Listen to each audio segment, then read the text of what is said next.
पनवेल महापालिका निवडणुकी आधीच भारतीय जनता पक्षाला मोठे यश मिळाले. प्रभाग क्रमांक 18, 19 आणि 20 मधून भाजपचे एकूण 5 नगरसेवक बिनविरोध निवडून आलेत. त्यामुळे प्रत्यक्ष मतदान होण्यापूर्वीच पनवेल महापालिकेत भाजपच्या नगरसेवकांची संख्या 4 वर पोहोचलीये. प्रभाग क्रमांक 18 मधून भाजपच्या उमेदवार ममता म्हात्रे या बिनविरोध निवडून आल्या आहेत. तसेच प्रभाग क्रमांक 19 आणि 20 मधून दर्शना भोईर, अजय बहिरा, प्रियांका कांडपिले, नितीन पाटील आणि रुचिता कोंडे हे भाजपचे 5ही उमेदवार बिनविरोध निवडून आलेत.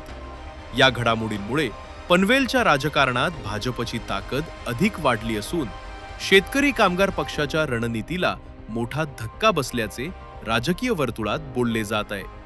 आगामी निवडणुकांच्या पार्श्वभूमीवर हा भाजपसाठी महत्त्वाचा राजकीय फायदा मानला जात आहे.